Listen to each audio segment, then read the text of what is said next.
Está na hora? Está na hora. Está na hora mesmo, não está? Tá. Tem que ser. Mas não está tão na hora como o árbitro da UFC, que decidiu ter tipo um dia off, não foi? Não era o árbitro, era o médico. É a mesma coisa. Quase vai dar a mesma coisa. Não. Lixado. Bem. Sejam bem-vindos então ao nosso 11º episódio do podcast dos Treinadores do Sofá. O meu nome é Lídio, estou aqui acompanhado pelo Diogo. Sejam todos bem-vindos. Sou o convidado especial. Não és o convidado, já fazes parte da casa. Faz parte da mobília. Não, faz parte do sofá. Tecnicamente fomos seguidos pelo nosso seguimento, não é? Fomos seguidos pelo nosso seguimento, fazes parte do sofá. Sou uma almofada. Bem, vamos então começar. Sejam bem-vindos ao 11º episódio. Exato. Nós que estamos a gravar isto mesmo muito antes de sair o episódio. Mas ninguém sabe disto, é? Só nós. E estamos um pouco atrasados, por isso é que estavas a dizer que está na hora. E de facto está na hora. Está na hora. Vamos então hoje falar sobre o episódio, sobre o último evento, não é episódio, sobre o último evento da UFC, o UFC 294, que ocorreu ontem, a horas decentes, o que para mim é genial. O que para nós é horas decentes, para todos os adeptos da MMA mundial não é? Horas decentes, acabou às 9 e picos. Mais coisa, menos coisa, sim. Algo mesmo muito interessante para mim, que fiquei muito feliz. Lídio, vamos então atirar-nos de cabeça. Primeiro grande momento da noite foi o Magomedov, o novo Magomedov. Shara Bullet Magomedov, sem dúvida, já tinha um grande hype train por trás dele, um lutador que demonstrou claramente todas as fichas que a UFC apostou nele. Foi o primeiro combate da noite nas prelims, na parte preliminar daquilo que foi a UFC 294. Um combate extremamente interessante frente a Bruno Silva, bastante dominante. Lutador veterano, conseguiu muito bem na divisão middleweight, nos pesos médios da UFC, uma divisão que está neste momento muito, muito concorrida. Acho que já ultrapassou a middleweight. Lightweight, como a divisão mais concorrida. Sim, hoje em dia a middleweight e a featherweight, eu acho que hoje em dia são das divisões mais concorridas dentro da UFC. Shara Magomedov entrou com tudo aquilo que tinha, foi uma luta que foi as 3 rondas, ganhou por decisão, mas foi uma decisão que sem dúvida é completamente dada a ele, demonstrou todo aquilo que era o seu passado no kickbox, um lutador muito, muito interessante. Utilizou muito o seu striking, vários pontapés, teve algum tempo no chão, mas mesmo esse tempo no chão, Diogo, foi bastante bem aproveitado por Magomedov. Sim, o único ponto negativo no fighting game de Magomedov é sem dúvida a sua takedown defense. Sim. O Silva conseguiu levá-lo várias vezes ao chão e depois é no ground and pound e no ground game em que Magomedov mostrou alguma capacidade de estar no ground, de costas no chão e em total controle da luta. Portanto, os takedowns estavam lá, agora o aproveitamento é que não houve muito aproveitamento por parte de Paulo Silva. Bruno Silva, isso. Por isso é que eu disse há bocado Silva. Estava a dar uma branca. Mas Magomedov foi um lutador muito forte, com um striking mesmo muito evoluído, incluindo um pontapé vindo do chão. Eu acho que esse momento não é só um pontapé vindo do chão, é ele fingir que está a dormir. Exato. Convidar o Bruno Silva para ir para o chão com ele e do nada levanta-se, faz um pontapé, volta para o chão e volta a controlar a luta. Portanto é um momento caricato, mas ao mesmo tempo se calhar um dos melhores momentos. Entretenimento esteve lá. O fator entretenimento esteve lá. Acho que Magomedov, invicto até agora na sua carreira, tem aqui um conjunto de fatores interessantes para se tornar um lutador mesmo muito bom nesta UFC. E parece-me que não há muito mais a dizer sobre esta luta, mas existe outra luta dos prelims que nós temos que abordar. Temos que abordar sim, e não pelos melhores motivos. Não foi mesmo nada. Portanto, há bocado falaste motivos. No médico da UFC que não estava nos seus melhores dias. Não estava. E foi aqui que tudo começou. Foi assim que aconteceu. Eu acho que foi horrível o que aconteceu. Na luta entre entre Victor Henry Victor contra Henry. Javid Basharat. Exato, contra Basharat e Henry. Basharat faz um pontapé na coxa, com o objetivo de chegar à coxa de Henry, Um objetivo que não foi bem concretizado. e acaba por não acertar na perna que era o objetivo. Acerta nas partes baixas de Henry. E Henry ficou mesmo os 5 minutos totais no chão, sem dúvida, cheio de dores, não estava bem para Não lutar. estava bem. E aquilo que o, como é que é, o que o médico diz O médico é: disse, não te acertou, ele não te acertou, ele acertou não está-te a na perna. doer, está tudo ok, continua. Portanto, deixou os comentadores incrédulos, deixou-me a mim incrédulo, que eu comecei a ver a luta, já tinha acontecido, depois vi a repetição e apercebi-me, ok, isto é um momento infeliz por parte de Basharat, que não teve intenções nenhumas de magoar o Henry, o Victor Henry. Não sei. Mas o que acontece aqui é surreal. O árbitro vira-se e diz, mas ele não te acertou. Isso não, tu não tens nada. O lutador em claras dores não se conseguia levantar. Com muita dificuldade. Ficou os 5 minutos que pode para recuperar e acabou por acabar a luta porque o árbitro não conseguia. O médico dizia ao árbitro que ele estava bem e ele não lhe tinha acertado. Ele viu a repetição. Quando claramente vimos na repetição foi dada no contest por parte do árbitro e os juízes decidiram no contest por causa de uma falta não intencional. E o que acaba por acontecer neste caso é que Henry foi levado em braços para o backstage. No backstage vomitou e depois teve que ir e para o foi hospital. levado para o hospital. Mais tarde já houve de facto notícias sobre o sucedido no hospital. Ele foi submetido a exames e chegou lá com os testículos inchados. Portanto, o senhor médico começa aqui com um erro clamoroso e com uma atitude nada profissional em relação ao lutador. Não, zero.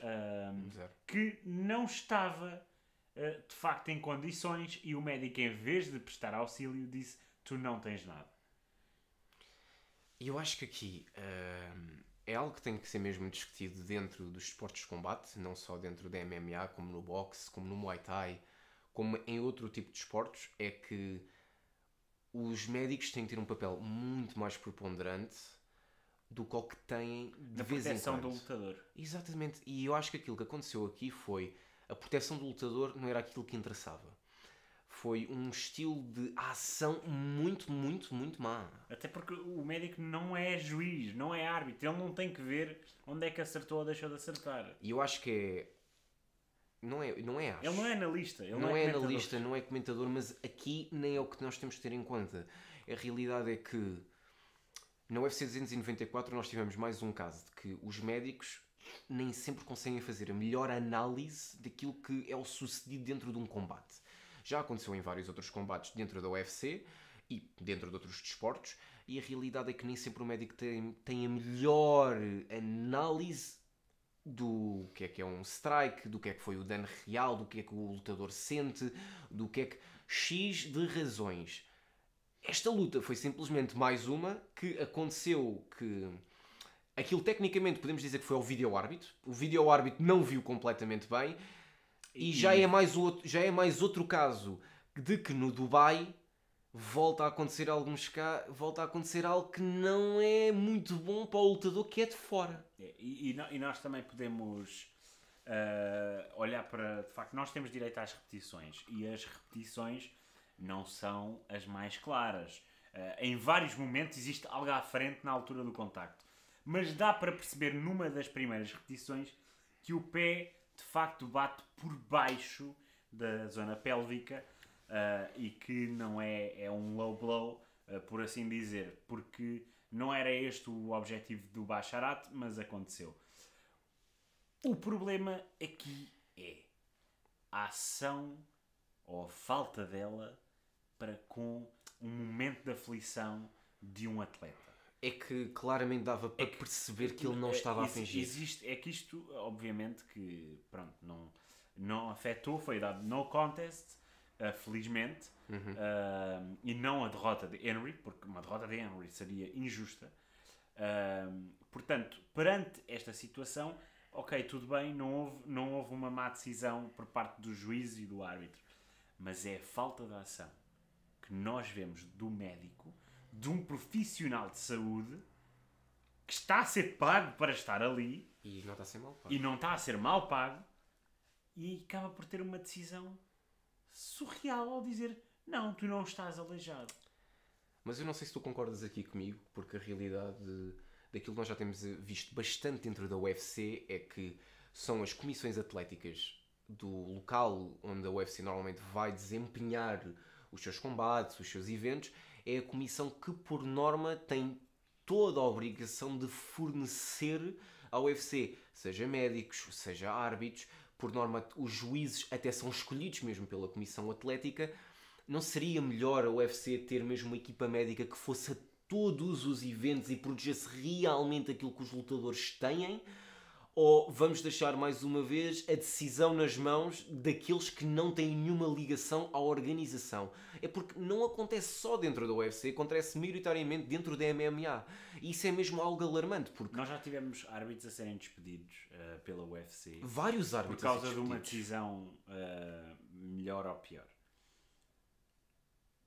E o problema aqui é que este médico não ficou por aqui. Não, ele não ficou por aqui. Isso Mas é que é o nós mais já lá incrédulo. vamos. Ui, Nós já lá vamos. eu acho que nós temos Nós temos mais uma luta para falar ainda no... ainda Nos antes outros desse trilhos. episódio infeliz, mas nós não podemos deixar de olhar para isto e ver que o árbitro está lá para proteger os atletas e manter uma luta justa. O médico está somente para proteger a saúde dos atletas e, em caso de ser chamado mesmo ao octógono, é isso que tem que fazer e tem que desempenhar. Dentro da UFC 294 não foi isso que nós vimos em nenhum dos casos. Foi um caso em que claramente foi mal analisado em vez de ter Mas já lá parado vamos, logo a luta. já lá vamos. Não, ainda estou a falar dentro do Basharat sim. contra o Victor Henry. Que claramente ali deveria ter sido parada a luta. O médico tentou No ter outro um papel que não cabe a ele. Não lhe cabe.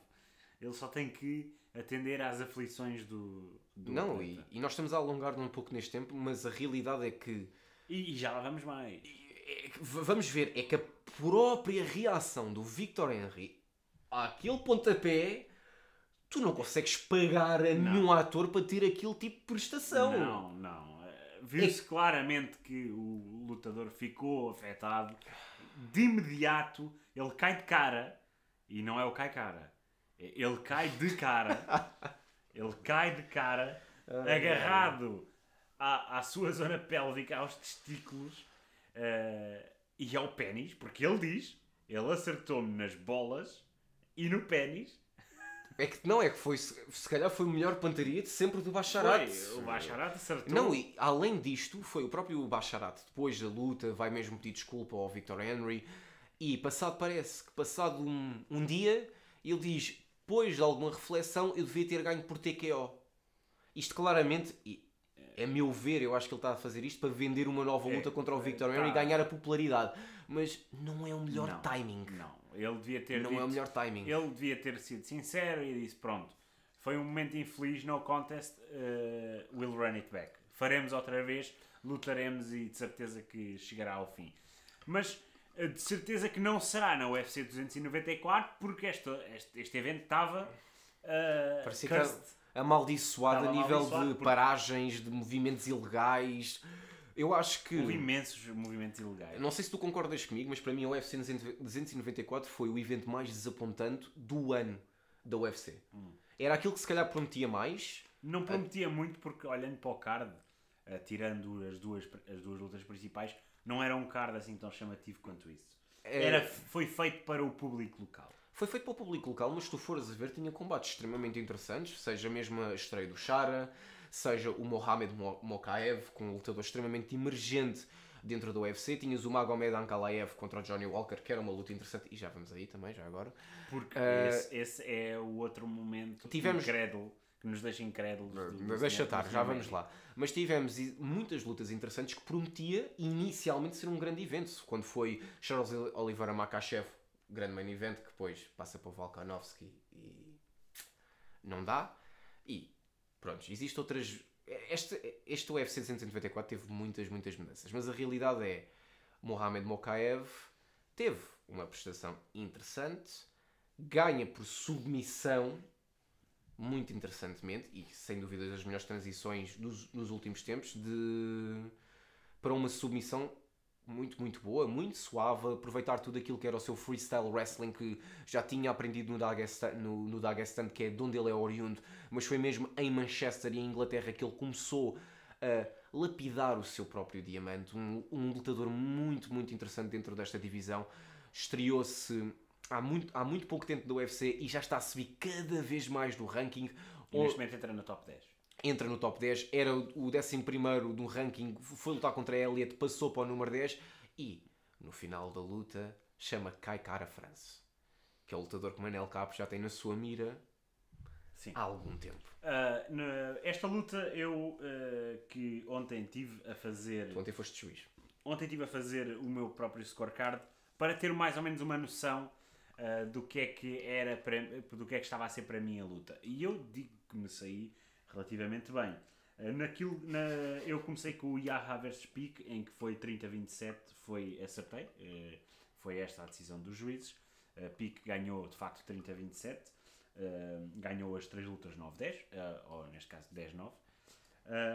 No Elliott vs Mokaev estava empatada a luta até à entrada da terceira ronda, tirando o facto que para mim Elliott devia ter tido uma point deduction na primeira ronda por causa de mais uma vez, movimento ilegal, uma joelhada ilegal em Mokaev.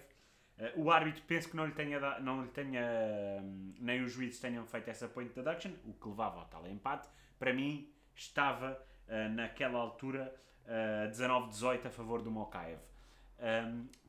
Chegando à ronda final, a ronda final estava bastante bem encaminhada para o Elliott conquistar a vitória na luta, até a uma transição incrível do Mokaev que leva a uma submissão por triângulo de braços e que chega à vitória, assim, o Mohamed Mokaev, e muito bem feito por parte do lutador inglês.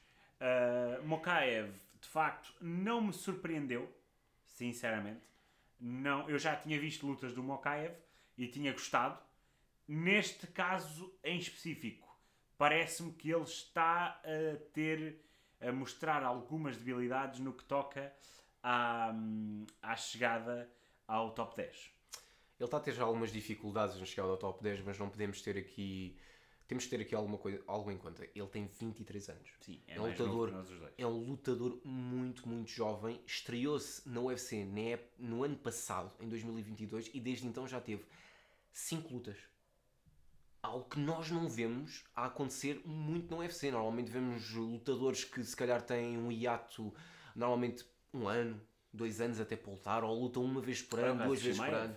O Chimaev foi por motivos de saúde. Sim. Ele teve Covid e depois houve muito por trás, até foi diagnosticado a ele cancro, algo que não lhe tinha, claramente não foi isso que tinha-lhe acontecido, mas o Chimaev, até ser mesmo acontecido isso do Covid, o Chimaev era um lutador extremamente frequente dentro da UFC. Ele ganhou mesmo notoriedade porque saltava da welterweight para a middleweight de uma forma incrível. Sim. E Mokaev é um lutador que já tem o histórico do Dagestan. O Dagestan é, se calhar, uma das zonas no mundo que fornece os lutadores mais destemidos, mais habilidosos da população mundial. Temos Khabib Nurmagomedov, temos Islam Makhachev, temos agora o Said Nurmagomedov, temos o Usman Nurmagomedov. Eles têm quase todos os mesmos nomes. Said Magomedov.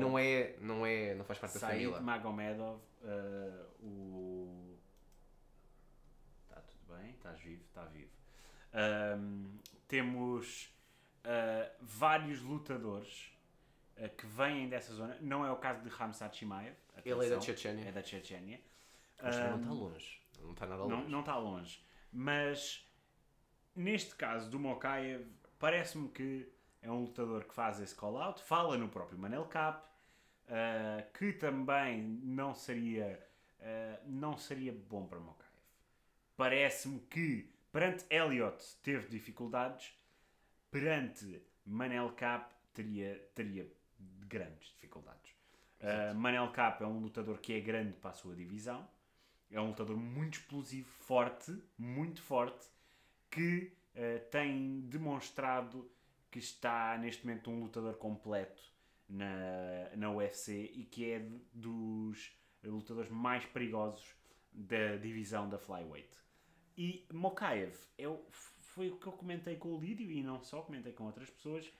Parece-me que é um lutador muito mais beatable para o top 10 desta divisão, pelo menos top 5, do que outros lutadores que vêm do Daguestão. Sim, eu concordo na tua ótica com isso. A realidade é que ele é um lutador que tem algumas falhas no seu jogo, se formos a ver. Tem algumas falhas, alguns detalhes que tem que melhorar, mas eu também creio que isso é um pouco pela idade. Acho que ainda é um pouco imaturo a forma como consegue controlar as lutas. No entanto, é um lutador extremamente interessante. Tem apenas 23 anos, 5 lutas no UFC, 5 vitórias.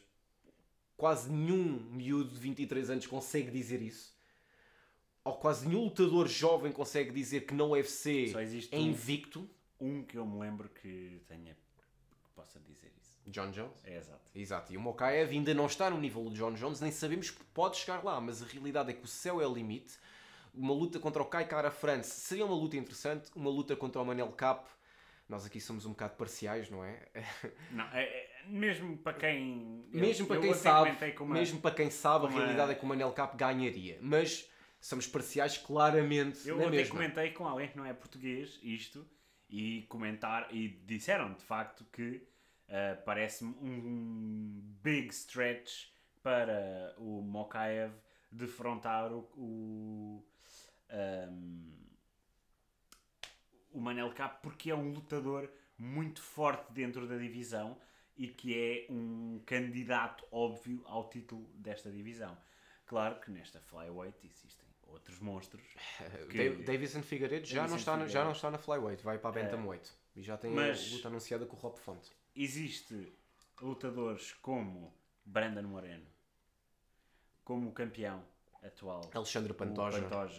Brandon Royval também. Existe Kai Kara-France.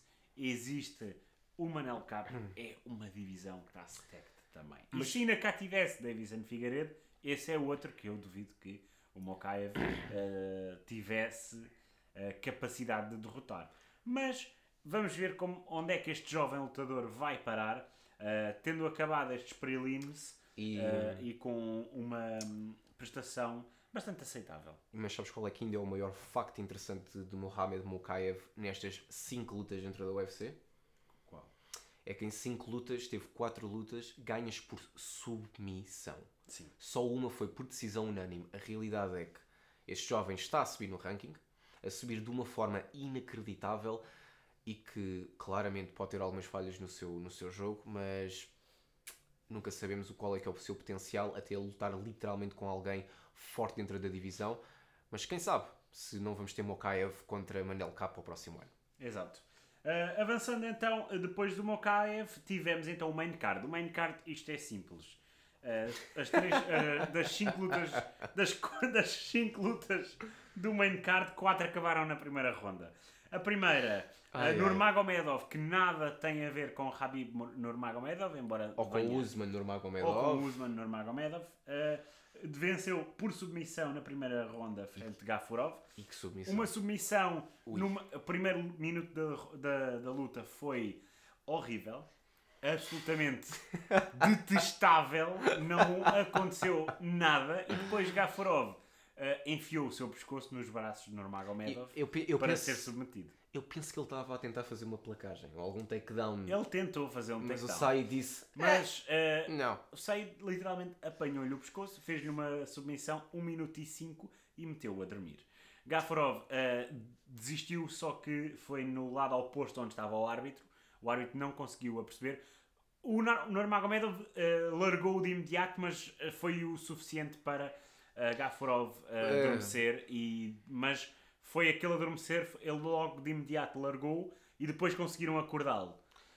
Mas Gafurov foi de facto dormir perante esta guilhotina. Mas aqui também demonstra uma coisa muito importante, é que o Said Nurmagomedov teve um fair play enorme pelo Gafurov. Viu que o árbitro não tinha notado que o Gafurov tinha mesmo desistido, a realidade é essa, e largou de imediato quando sentiu que ele já estava mesmo nocauteado. Aqui foi um fair play enorme por parte do Nurmagomedov. Ele largou na altura em que ele desiste. O problema é que ele estava a desistir e a adormecer. Porque, vamos ver algo, foi uma submissão muito, mas mesmo muito bem feita. Uma guilhotina em pé muito bem feita. E com uma pressão enorme. E vermos uma guilhotina em pé hoje em dia é preciso ter uma habilidade do outro mundo. E o Said Nurmagomedov e já é a segunda vez que ele ganha. Ele também é o detentor das duas submissões mais rápidas da divisão. Uma em 30 e qualquer coisa segundos e agora esta foi no minuto e 5. E tu tens aí Bantamweight. A Bantamweight, portanto, se tu fores ver, essa luta acabou ao minuto e 13, exato. E a outra tinha acabado aos 47 segundos. Em 47 segundos e 1 minuto e 13 são as duas submissões mais rápidas de sempre da divisão. Muito interessante. Muito interessante, e temos aqui mais um lutador dentro da Bantamweight. Que vinha de uma derrota, no entanto. Vinha de uma derrota contra Jonathan Martinez, que é o único homem na UFC a ganhar por knockout, por leg kicks. Algo que nunca nós na nossa vida pensaríamos ver. Exato. Até há alguns anos. Duas vezes já. Exato, foi o que eu acabei de dizer. O único homem dentro da UFC a ganhar por 2 vezes knockout por leg kicks. Mas não foi contra o Said Nurmagomedov. Contra o Said Nurmagomedov foi por decisão unânime.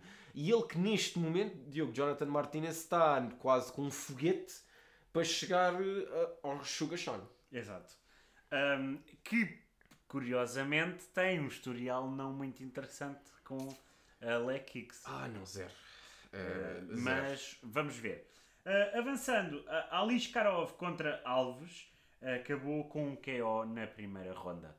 Uma luta muito simples. Aliskerov era claramente melhor que Alves e knockout. Não há muito para se dizer aqui, sinceramente. A maior parte do main card, e é por isso que nós dissemos que o UFC 294 foi um pouco desapontante, é que porque não houve muita coisa para se dizer. É bom, mas... Por exemplo, um knockout, uma luta até ao fim, boa. Um knockout, uma luta até ao fim, boa. Uma submissão. Normalmente, a não ser que seja um slugfest. Uma fight fest autêntica em que comecem os dois ao soco e o primeiro a cair perde. Mas também se nós formos a ver... neste caso não foi isso que aconteceu. Mas se nós formos a ver também, eu acho que o entusiasmo, mesmo da própria audiência, foi um pouco cegado pelas más decisões já nos preliminares. Sim. Eu acho que foi um pouco essa a realidade que aconteceu para que a UFC 294, quando é falada, até acho que não teve assim um hype muito grande. Quando foi depois o pós-evento. Depois houve as mudanças. Houve aquelas mudanças que também não meteram com que este evento fosse de facto o que era suposto. Chegando à luta antes do co-main event e do main event, temos Ankalaev contra Walker e chegámos outra vez. E pronto, e agora vamos ligar a nossa Red, né? Ora bem, o que é que aconteceu? Portanto, Ankalaev tinha Walker contra a jaula, estava a tentar chegar a uma submissão, mas não conseguiu. Walker estava com o joelho no chão e Ankalaev, em mais uma paragem cerebral destes lutadores, desta noite, faz uma joelhada no queixo de Walker, uma joelhada ilegal. Walker reclamou, o árbitro parou, Ankalaev pediu desculpa de imediato porque apercebeu-se fair play, que ele não tinha percebido que o Walker estava de facto o joelho no chão. O problema é que o Walker é mesmo muito grande. O Walker tem 2 metros e 1,98m. 1,98m ele tem 6'6", que é 96. Mas curiosamente na Tale of the Tape estava 6'6". Portanto, ele andou mais um bocadinho. Entre 1,96m e 1,98m é muito grande para a light heavyweight. Porque Ankalaev tem 1,88m. Portanto, são menos 10 cm que o Walker. E notava-se, porque De facto, o Walker era mesmo muito grande.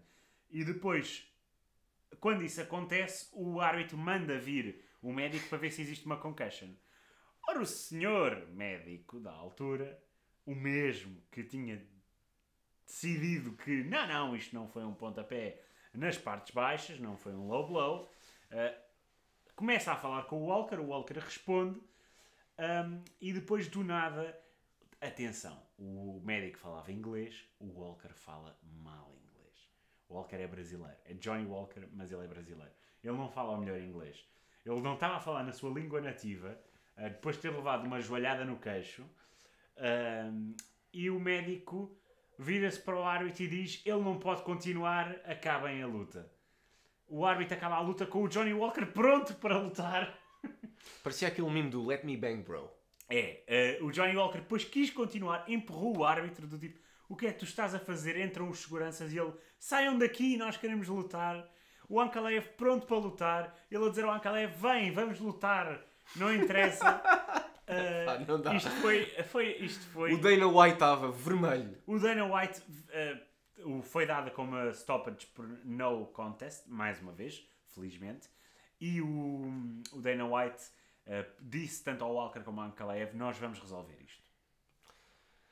E mais muito provavelmente daqui a um mês vamos ter outra vez esta luta.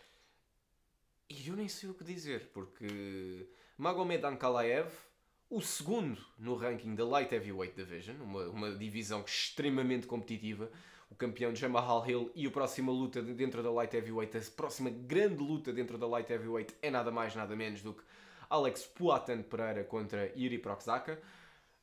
E depois temos o Ankalaev contra o Johnny Walker, que sem dúvida ia ser uma luta extremamente interessante, até para levar o Ankalaev ao título como number one contender. Temos uma paragem que dá para perceber que Johnny Walker sofreu assim uma joelhada, foi uma joelhada ilegal. Ficou combalido, mas estava bem. Mas há alguns anos atrás aconteceu algo ainda pior com Anthony Smith contra John Jones. Anthony Smith estava claramente mal e na altura o médico disse: se tu sentes que estás bem, continuas a lutar. E se calhar nessa altura o Anthony Smith não deveria ter continuado. O título devia ter sido dado ao Anthony Smith por algo ilegal que o John Jones tinha feito. E agora, quando o Johnny Walker está claramente bem... Exatamente, já era a segunda vez. Agora o Johnny Walker estava claramente bem. Sim, estava com um corte. Normal, levou uma joelhada. Levar uma joelhada nunca é bonito. O Ankalaev, um fair play enorme. Demonstrou claramente que não era intencional, que não queria que aquilo tivesse acontecido. Simplesmente aconteceu. A visão do Ankalaev não era a melhor, porque ele não conseguiu perceber que o Johnny Walker estava na posição em que estava. Mas o médico, mais uma vez, decidiu protagonizar algo que não faz sentido. Se contra Victor Henry ele diz que o Victor Henry está bom, quando claramente não estava, posso dizer por experiência que não é interessante. Não é nada interessante. E quem já aconteceu sabe que é realmente doloroso. O Johnny Walker estava ok, queria continuar a lutar, mas não continuou. Ok, eu entendo que depois de um movimento ilegal possa-se dar o benefício de que ele pode não estar a sentir agora os efeitos, mas pode vir a sentir depois. Claramente isto é normal. Se a decisão poderia ter sido diferente e para chegar a essa análise ele se calhar o médico poderia ter feito mesmo parado o Johnny Walker, ficar 5, 10 minutos, ver se ele estava bem, ver se ele estava reativo, perceber se ele literalmente estava consciente, eu aí entendo. Uma conversa não é o suficiente para chegar a essa conclusão. Uma conversa na língua que não é nativa do Johnny Walker. Quando podia estar com o John está Kavanagh. imensa gente a fazer barulho. Isto, pá, eu não sei. Eu fiquei estupefacto com a decisão. E com quem eu estava na altura a conversar, ela também ficou do tipo: hã? O que é que aconteceu aqui? Isto foi um momento. O próprio Dana White deve ter ficado. Eu não sei se tu viste aquela parte que eles estavam a fazer a live, que a UFC na altura estava a fazer a live, e exatamente quando acontece esse momento o Dana White fica incrédulo a olhar o que é que acabou de acontecer. Porque é isto que eu estava a falar há pouco. Porque é que a UFC E agora nós já sabemos que a UFC vai para a sua ligação com a USADA, depois de anos muito interessantes, para ser sincero. A realidade é que já existem alguns memes e assim, algumas diversões a dizer que agora os lutadores vão voltar a tomar substâncias. Não, o UFC vai parar a sua ligação com a USADA, mas não vai parar a testagem. Claramente vai encontrar agora um novo parceiro. Simplesmente ainda não pode anunciar esse novo parceiro antes da parceria acabar. Mas eu acho que a UFC tem que seriamente pensar em vez de deixar às comissões atléticas toda a organização, seja de médicos, seja de árbitros, não, se calhar agora está na altura de a UFC realmente pegar e dizer, não, nós vamos ter a nossa própria equipa médica porque eles se sintam preparados para isto. Sim, pegarem médicos que eles acham que são os ideais, uma equipa de médicos, enfermeiros, Exato. e levar para as lutas. E se calhar nem os próprios lutadores deviam estar encarregues de levar os próprios Stitchman. O Cutman. O Cutman. O Cutman é a mesma Estava a pensar designação. no Stitch. Sim, que é o Que Cutman mais... O Cutman mais conhecido. O Cutman mais Que até entra em filmes do Rocky e tudo. Portanto, eu estava a pensar, os Cutmans, se calhar até deviam ser da própria UFC. A UFC devia ter os seus próprios Cutman, em vez de ser o facto de estarmos a levar para serem imparciais, né?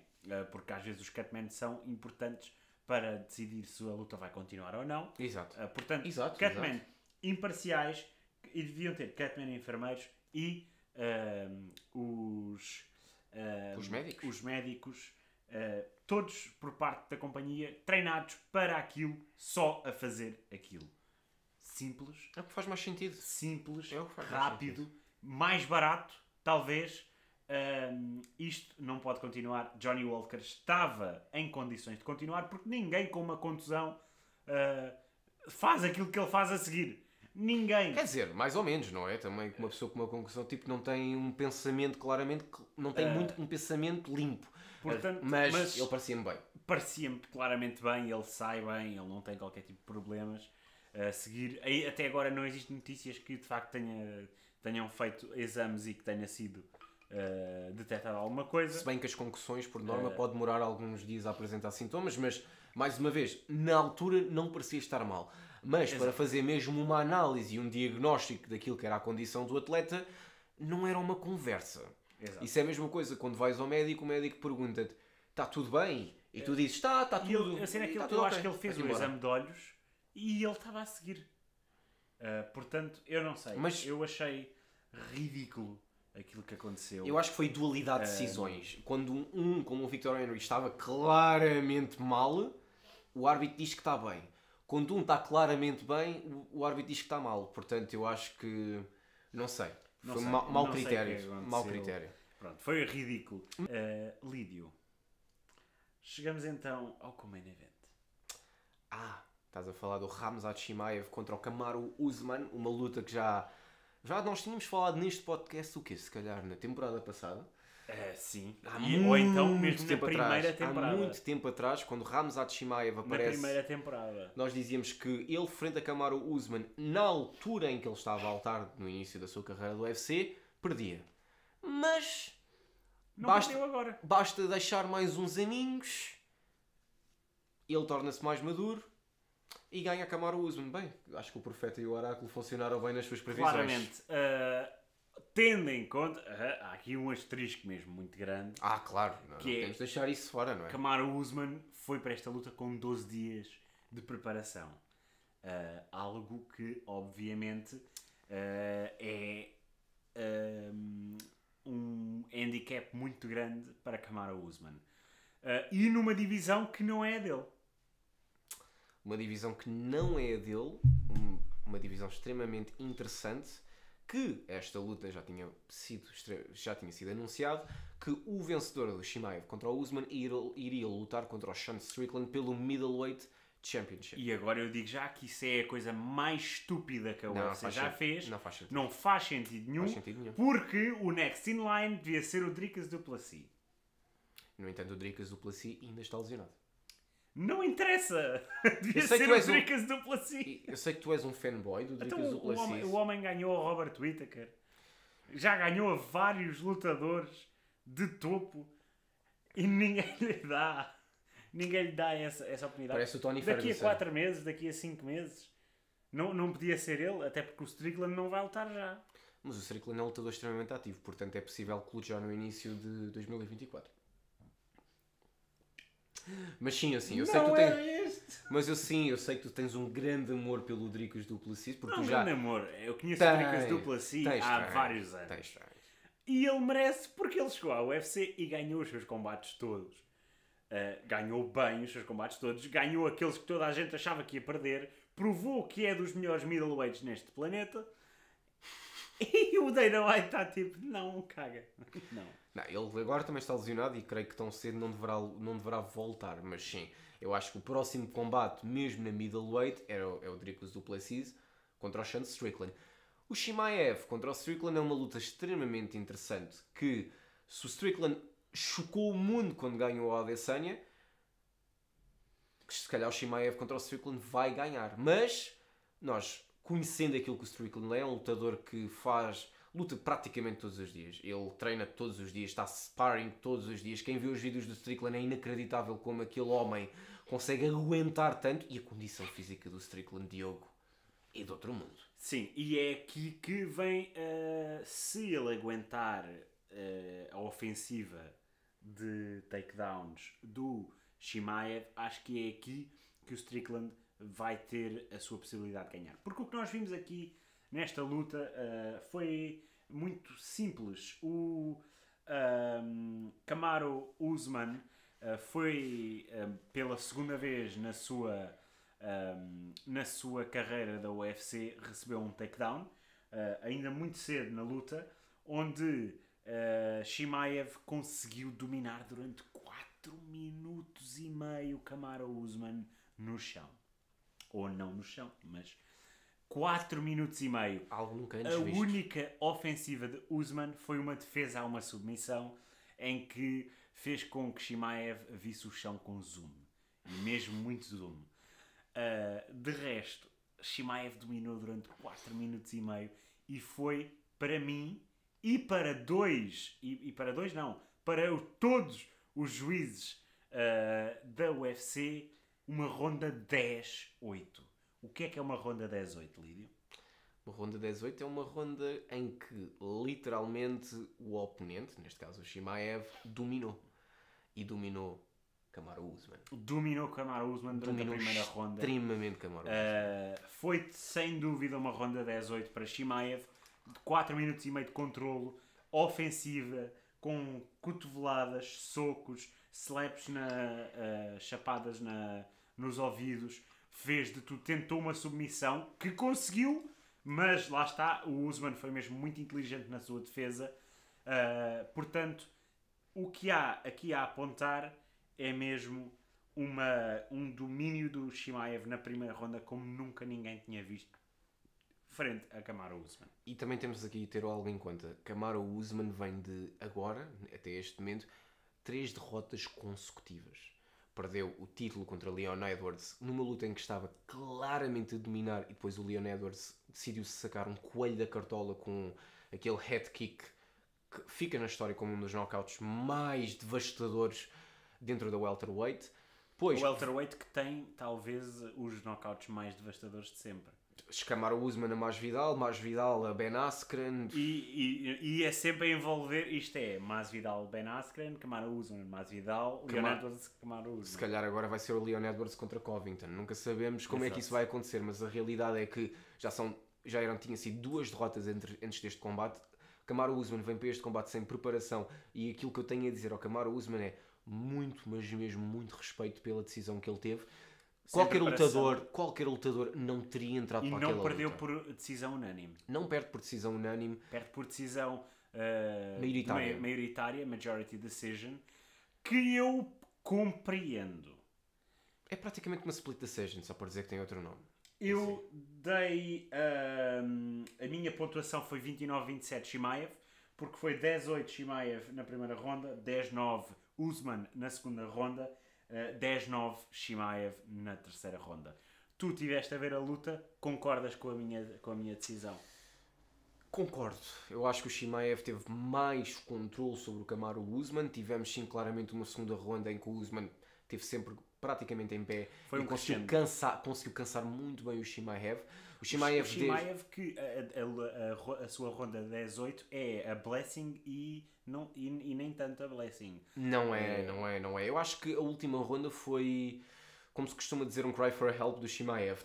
Tentar mandar o Kamaru Usman ao chão, porque se ele mandasse o Usman ao chão, ganhava completamente a luta. Se ficasse em pé, o Usman ia ganhar sem dúvida. Sim. Foi uma luta extremamente interessante. Até porque em pé o Usman estava a caminho de uma 10-8. Na terceira ronda. Sim, eu acho que ele ia a caminho do knockout mesmo. Não ia a caminho de um 10-8 nenhum. E era para isso que a luta estava a crescer. Um facto interessante é que Kamaru Usman já não estava um combate de 3 rondas há 6 anos. Portanto, a sua forma e a sua preparação é sempre para 5. Ele foi um campeão dominante. Agora, vir para uma divisão diferente, vir contra um lutador muito mais alto que ele, muito mais dominante, um peso no dia da luta extremamente diferente daquilo que é o peso quando pesam, que é outra coisa que não é intenso. E o Kamaru estava mesmo muito grande, atenção. Estava muito grande, mas não estava maior do que o Chimaev. Mas o Chimaev é naturalmente maior. Ele é muito mais alto.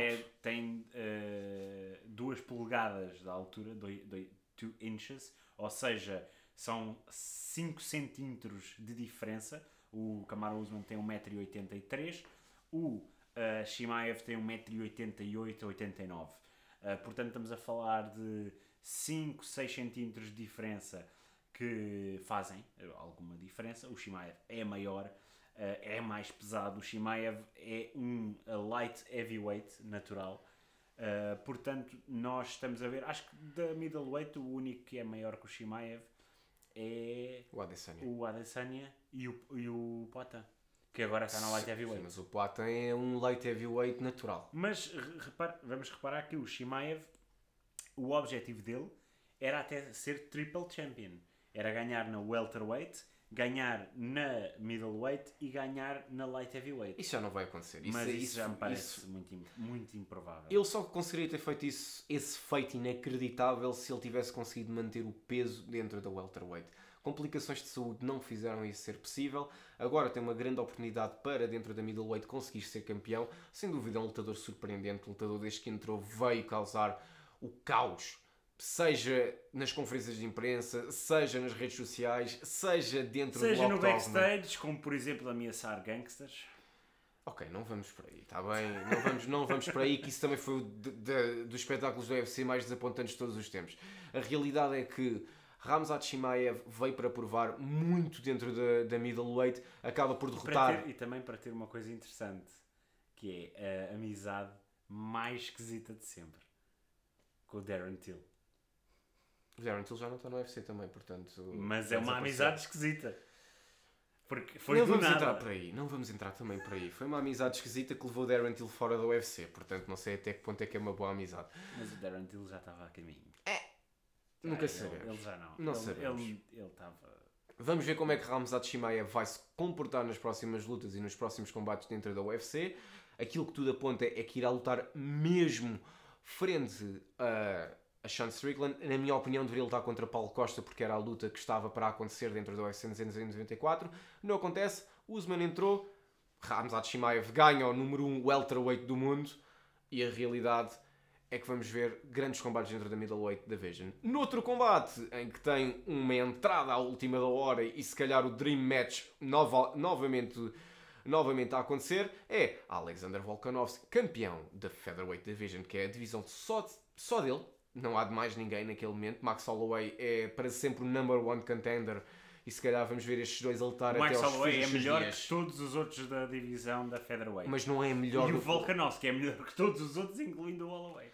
Parece o Adesanya quando era campeão. O Adesanya literalmente passou pela divisão 2 vezes. Exato. E o Robert Whittaker era aquele que era melhor que a divisão inteira. E o Robert Whittaker passou pela divisão 2 vezes e perdeu 2 vezes contra o Adesanya. Exatamente. E depois também temos a welterweight. O Kamaru Usman era o melhor da divisão.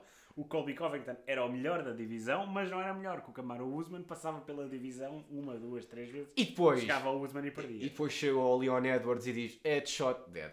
Exato. E pronto, e acabou.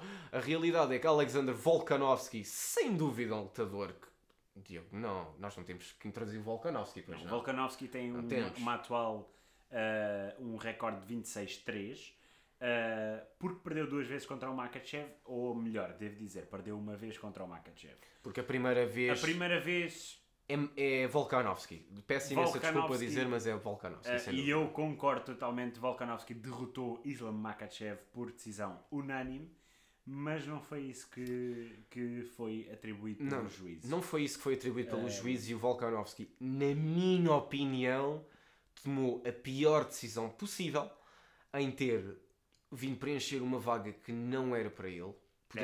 É para Matheus Gamrot, porque ele já era o backup fighter na luta entre o Charles Oliveira e o Islam Makhachev, e a realidade é que eu não percebo porque é que a UFC quis então à procura de um backup fighter quando já tinha literalmente um para preencher essa vaga. Queria levar um nome diferente, porque a luta com Charles já era uma luta que era também antecipada, porque toda a gente queria. Claro. Era uma desforra extremamente interessante. Mas o problema é que agora estamos num loop um bocado complicado, porque Makhachev derrota a Charles Oliveira para se tornar campeão. A sua primeira defesa é contra Volkanovski e a sua segunda ia ser contra Charles Oliveira. Aqui é um loop porque obviamente Volkanovski ia voltar, seria a seguir a Charles Oliveira, e estamos aqui num loop porque o Charles Oliveira é também melhor que todos os outros da divisão, caso obviamente Makhachev derrotasse Charles Oliveira, que é um grande se, porque o Charles é um lutador muito bom. Depois teríamos outra vez Volkanovski e não teríamos um terceiro frente a Charles caso Makhachev ganhasse, porque era 2-0. Não, e o Makhachev ganha de forma decisiva. A realidade é que não foi um combate em que a gente pode dizer o Volkanovski teve melhor aqui. Não houve. Os dois não tiveram melhor em nenhum momento. Acho que o único momento é quando o Makhachev tenta ir dar um takedown ao Volkanovski, e o Volkanovski, como o imperador que é, não vais. Mas depois o Makhachev diz assim, não? Então toma. Então toma só aqui um pontapézinho na cabeça só para acalmar as hostilidades. Foi um pontapé. Foi isso que aconteceu. O Makhachev para mim... exímio, knockout, sem nada a dizer. Dúvida. Esta luta acaba... É uma luta lackluster, tendo em conta o que se estava à espera e aquilo que tinha sido a primeira luta. E acaba aqui... Não acaba a rivalidade porque existe esse asterisco na primeira luta e na segunda. Ambas as lutas têm um asterisco. A primeira é toda a gente para além das pessoas que estavam a favor do Makhachev, incluindo Daniel Cormier, que às vezes é dos melhores comentadores que existem, mas depois tem estes momentos em que nós sabemos que ele é parcial. Amigo, e é completamente amigo de Makhachev. E ele é parcial e diz que Makhachev ganhou quando ninguém em todo o mundo diz isso, à exceção dos juízes e dele. Portanto, existe esse asterisco na primeira luta e nesta segunda luta existe o asterisco que foi com 11 dias de preparação. E para mim ele tem que voltar a lutar contra o Makhachev, porque um Volkanovski com um treino completo ganha o Makhachev. E isto não é porque eu gosto do Volkanovski lutar, é porque eu vejo bastantes falhas dentro do jogo de Makhachev. Makhachev não é o mesmo que Khabibera. É um lutador muito mais... Como é que eu posso dizer isto? É um lutador mais beatable, como tu costumas dizer. É um lutador que é muito mais fácil de bater do que era o Khabib. Até porque ele não está invicto. Há que dizer isso. Mas até poderia estar invicto. Tu podes estar invicto e seres um lutador que tem falhas no jogo e qualquer um pode aproveitá-las no momento certo. Aquilo que eu acho que acontece é o Volkanovski... Tínhamos o Israel Adesanya, era o maior exemplo. Na sua divisão não vias ninguém a ver. Quando ele subiu, nós acho que estávamos todos bastante cientes que era um risco muito grande para Israel Adesanya. Mas era o melhor teste que ele podia ter. O Blachowski era, quando ele vai para a Light Heavyweight para se tornar campeão duplo, né? O Blachowski era o melhor exemplo para o Adesanya conseguir bater dentro daquela divisão, porque depois tinhas o Jiri Prochazka, tinhas o Dominic Reyes, tinhas o Ankalaev, vários lutadores. Bem visto, se calhar um striker era o melhor matchup para o Israel Adesanya. Não sabemos o que é que aconteceu, porque o Blachowski depois perde logo contra o Glover Teixeira, que era o outro interessante para lutar contra o Adesanya, e que a meu ver ganhava o Adesanya. Mas vemos aqui o Makhachev frente ao Volkanovski, uma luta Certeza que vai acontecer, não agora, talvez daqui a 1 ano, 2 anos, veremos. Volkanovski está decidido, quer lutar já em janeiro contra o Ilia Topuria pelo seu título, de featherweight. Vamos ver o que é que vai acontecer. Eu não acho que seja uma boa decisão, até porque ele acabou de ser knockoutado e mesmo na conferência de imprensa notava-se que ele não estava bem. A forma como ele estava a falar estava sempre a parar o seu discurso. Isso não é um bom indicador depois de uma luta. Não, acho que deve ser feita uma avaliação ao Volkanovski para poder ter agora se calhar uma paragem de 4, 5, 6 meses. Depois de lutar pelo featherweight, dependendo de como é que vai essa luta, pode vir a lutar outra vez e defender outra vez o seu título. E depois vamos ver como é que ele vai abordar essa subida para o lightweight, para o lightweight championship. Porque eu acredito que o Makhachev irá ser campeão pelo menos durante mais de 2 anos. A não ser que ele agora também não teve muitos problemas com esta luta, pode lutar daqui a 2 meses. Sim. E o Charles há de estar preparado para lutar daqui a 2 meses. Sim, eu creio que sim, mas ao mesmo tempo não vejo o Makhachev a lutar já, vejo ele a lutar novamente quando a UFC voltar a Abu Dhabi. Acho que é o que vai acabar por acontecer. Acabamos então assim o nosso 11º episódio, falámos da UFC 294 e tudo aquilo que vem com ela. Não foi nada um bom evento e acho que vai ficar para sempre na história como o evento mais criticado a nível de médicos, a nível de decisões, a nível de tudo aquilo que seja e mesmo por tudo aquilo que foi um período conturbado até chegar ao UFC 294 que não foi nada fácil. Apesar, quando o Kamaru Usman contra o Shimaev foi anunciado, eu saltei de felicidade porque estávamos à espera dessa luta durante anos. Estavas ao pé de mim e eu fiquei um bocado à toa. O que é que tu queres? Nós somos European MMA fans, nós não temos as coisas boas a tempo. Exato. E não só. Também existe o facto de eu depois ter estado a ver as lutas contigo e fiquei estupefacto com as tuas reações. Mas nós vamos então ficar por aqui. Muito obrigado a todos os que estiveram connosco a ver este episódio. Nós analisámos então o UFC 294. Infelizmente não vamos poder falar de mais nada. Vamos então partir para o episódio 12 para a semana. Que pode ser ou não especial. Pode ser ou não especial. Veremos o que é que irá acontecer até lá. Veremos o que é que vai acontecer até lá. Esta semana existe ainda muita coisa a ser falada. Vamos ter alguns assuntos que vão aparecer durante a semana. Vamos ter competições europeias. Vamos ter. E temos o Benfica contra o Real Sociedade já nesta terça-feira. Benfica, Real Sociedade, temos o Antuérpia Porto e um jogo assim muito interessante na terça-feira que é o Braga Real Madrid. Pois é. E nós vamos então ficar por aqui. Muito obrigado a todos os que tiveram. Obrigado, Lídio, mais uma vez por ter estado aqui. Nós vemo-nos na próxima semana. Não se esqueçam, fiquem no sofá.